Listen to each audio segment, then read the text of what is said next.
আমাদের স্বাগত, সবাইকে শুভ মধ্যাহ্ন জানিয়ে আজকে নিয়ে চলে এসেছি আমার লাঞ্চের মেনু। তো দেখো আজকে লাঞ্চের মেনুতে কি কি হয়েছে। প্রথমেই আছে রোজকার মতো সাদা ভাত,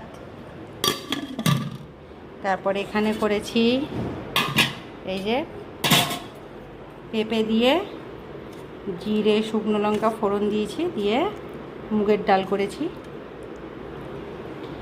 আর এখানে করেছি ডালের সাথে যে পটল ভাজা, বেগুন ভাজা, আর একটু সকালে আলু সেদ্ধ ছিল সেটাকে একটু ভর্তা মতো করে নিয়েছি। আর এখানে আছে সজনা ডাঁটা আর আলু দিয়ে পোস্ত করেছি। আর এখানে আছে ডিমের মশলা কারি, ডবকা ডিমের। তো এই হলো আজকের মেনু। ভালো লাগলে অবশ্যই কমেন্ট করে জানাবে। সবাই আমার চ্যানেলটিকে সাবস্ক্রাইব করে দিও। টাটা।